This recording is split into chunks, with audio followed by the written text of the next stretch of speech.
Excellencies,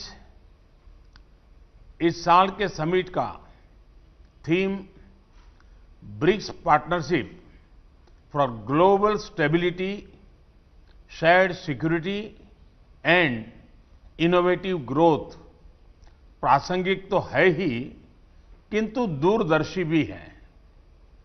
विश्व में महत्वपूर्ण जियो स्ट्रैटेजिक बदलाव आ रहे हैं, जिनका प्रभाव स्टेबिलिटी, सिक्योरिटी और ग्रोथ पर पड़ना और पड़ता रहेगा। और इन तीनों क्षेत्रों में ब्रिक्स की भूमिका अहम होगी। एक्सेलेंसीज, इस वर्ष दूसरे विश्व युद्ध की 75वीं वर्षगांठ पर हम वीर गति पाए सैनिकों को श्रद्धांजलि देते हैं। भारत से भी 2.5 मिलियन से अधिक वीर इस युद्ध में यूरोप, अफ्रीका और साउथ ईस्ट एशिया जैसे कई फ्रंट्स पर सक्रिय थे। इस वर्ष यूनाइटेड नेशंस की स्थापना की 75वीं वर्षगांठ भी है। यूएन के एक संस्थापक सदस्य के रूप में भारत मल्टीलेटरलिज्म का दृढ़ समर्थक रहा है। भारतीय संस्कृति में भी पूरे विश्व को एक परिवार की तरह माना गया है। अतः हमारे लिए यूएन जैसी संस्था का समर्थन स्वाभाविक था। यूएन के मूल्यों के प्रति हमारा कमिटमेंट अडिग रहा है। पीस कीपिंग ऑपरेशंस में सबसे अधिक वीर सैनिक भारत ने ही खोए हैं, किंतु आज मल्टीलेटरल सिस्टम एक संकट के दौर से गुजर रहा है। ग्लोबल गवर्नेंस के संस्थानों की क्रेडिबिलिटी और इफेक्टिवनेस दोनों पर ही सवाल उठ रहे हैं। इसका प्रमुख कारण यह है कि इनमें समय के साथ उचित बदलाव नहीं आया। ये अभी भी 75 साल पुराने विश्व की मानसिकता और वास्तविकता पर आधारित है।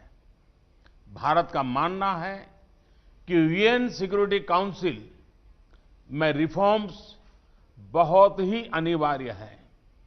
इस विषय पर हमें अपने ब्रिक्स पार्टनर्स के समर्थन की अपेक्षा है। यूएन के अतिरिक्त कई अन्य अंतर्राष्ट्रीय संस्थाएं भी वर्तमान वास्तविकताओं के अनुसार काम नहीं कर रहे हैं। डब्ल्यूटीओ, आईएमएफ, डब्ल्यूएचओ जैसे इंस्टीट्यूशंस में भी सुधार होना चाहिए। एक्सेलेंसीज, आतंकवाद आज विश्व के सामने सबसे बड़ी समस्या है। हमें यह सुनिश्चित करना होगा कि आतंकवादियों को समर्थन और सहायता देने वाले देशों को भी दोषी ठहराया जाए और इस समस्या का संगठित तरीके से मुकाबला किया जाए। हमें खुशी है कि रूस की अध्यक्षता के दौरान ब्रिक्स काउंटर टेररिज्म स्ट्रेटेजी को अंतिम रूप दे दिया गया है। यह एक महत्वपूर्ण उपलब्धि है और भारत इस कार्य को अपनी अध्यक्षता के दौरान और आगे बढ़ाएगा। एक्सेलेंसी, कोविड के बाद की वैश्विक रिकवरी में ब्रिक्स इकोनॉमीज की अहम भूमिका होगी। हमारे बीच विश्व की 42%, 42% से अधिक आबादी बसती है और हमारे देश ग्लोबल इकोनॉमी के मुख्य इंजन में से हैं। ब्रिक्स देशों के बीच आपसी व्यापार बढ़ाने का बहुत स्कोप है। हमारे आपसी संस्थाएं और सिस्टम्स जैसे BRICS, interbank cooperation mechanism, new development bank, contingent reserve arrangement और कस्टम्स कोऑपरेशन आदि भी वैश्विक रिकवरी में हमारे योगदान को इफेक्टिव बना सकते हैं। भारत में हमने आत्मनिर्भर भारत अभियान के तहत एक व्यापक रिफॉर्म प्रोसेस शुरू किया है। यह कैंपेन इस विषय पर आधारित है कि एक सेल्फ रिलायंट और रेजिलिएंट भारत पोस्ट कोविड अर्थव्यवस्था के लिए फोर्स मल्टीप्लायर हो सकता है और ग्लोबल वैल्यू चेन्स में एक मजबूत योगदान दे सकता है।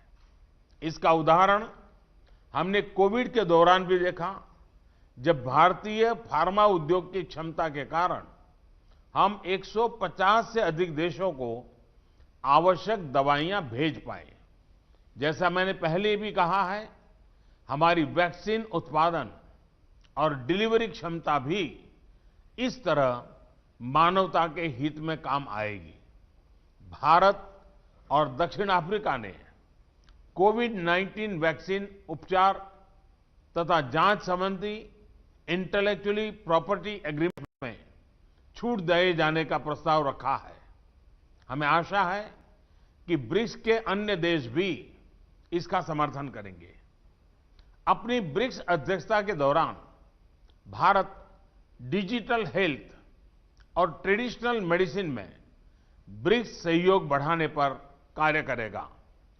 इस मुश्किल वर्ष में भी रूसी अध्यक्षता में पीपल टू पीपल रिश्तों को बढ़ाने के लिए कई इनिशिएटिव्स लिए गए, जैसे कि ब्रिक्स फिल्म फेस्टिवल और युवा वैज्ञानिकों और युवा राजनयिकों की बैठकें।